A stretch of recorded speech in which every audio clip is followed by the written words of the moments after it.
जय जिनेंद्र। जैन कहानियों में आज आप सुन पाएंगे आचार्य अभय देव सूरी के जीवन को। अभय देव सूरी के नाम से कई आचार्य हुए हैं जैन दर्शन में। इनका संबंध खप्पर गंज से है और ये नवांगी टीकाकार के नाम से जाने जाते हैं। ये श्रमनिष्ठ और स्वाद विजेता कहे जाते हैं। इनका जन्म धारा नगर में हुआ था।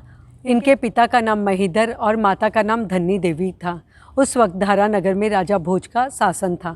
कहा जाता है एक बार जिनवर सूरी का पदार्पण धारा नगर में होता है। अपने परिवार के साथ दर्शनार्थ जाते हैं, प्रवचन श्रवण करते हैं। सुनकर संसार से विरक्त हो जाते हैं, वैराग्य उत्पन्न हो जाता है। माता पिता की आज्ञा लेकर वे दीक्षा ग्रहण कर लेते हैं। जिनवर सूरी के पास रहकर आगमों का अध्ययन उन्होंने प्रारंभ कर दिया। कहा जाता है एक बार शासन देवी इनके स्वप्न में आती है और कहती है, आगमों की जो टीका लुप्त हो गई है उसे बनाकर तुम संघ की सेवा का कार्य करो। दो ही आगमों की टीका उपलब्ध है, श्रुत कितांग और आचार्यांग। शेष जिसका अभाव है वो सब तुम्हारे द्वारा बनाई जाएगी। ये सुनकर अभय देव सूरी को बड़ा आश्चर्य होता है। वे प्रार्थना करते हैं कि मेरे जैसा जड़ बुद्धि मंद बुद्धि व्यक्ति क्या ये कार्य कर सकता है, और फिर सूत्र की विपरीत प्ररूपणा यदि हो जाती है तो संसार वृद्धि का कारण होगा, और आपकी आज्ञा मैं न मानूं ये भी नहीं हो सकता, लेकिन मैं अपने आप को पूर्णतः असक्षम मान रहा हूँ। इस पर शासन देवी ने कहा, मैंने तुम्हें योग्य समझकर ही ये कार्यभार तुम पर सौंपा है, और प्ररूपणा करते वक्त जो भी कठिनाई आएगी मैं उसका समाधान सिमंदर स्वामी से लाकर तुम्हारे सामने प्रस्तुत कर दूंगी। इस तरह आश्वासन पाते हैं शासन देवी से और प्रारंभ कर देते हैं टीकाकरण का कार्य। अंबल के तप के साथ कार्य प्रारंभ हो जाता है।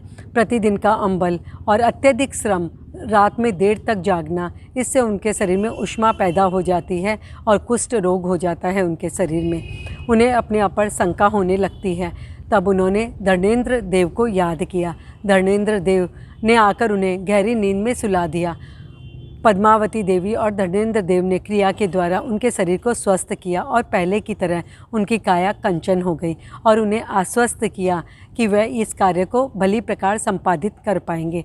ऐसा भी कहा जाता है कि जब इनके शरीर में कुष्ठ रोग उत्पन्न हो गया तो उन्होंने अनशन करने का निर्णय किया। उस वक्त शासन देवी ने इन्हें रोक दिया।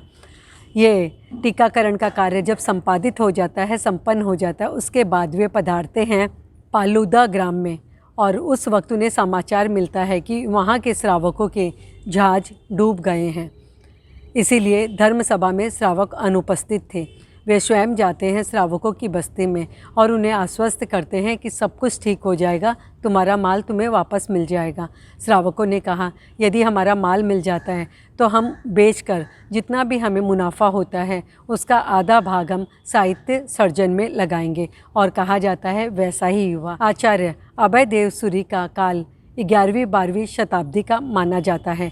इन्होंने 16 वर्ष की अवस्था में दीक्षा ग्रहण की, आचार्य पद को आसीन किया और 51 वर्ष तक आचार्य पद पर रहे, और इस तरह इनका शासनकाल बहुत प्रभावक रहा। संघ की प्रभावना करते हुए इन्होंने अपना आयुष्य पूर्ण किया।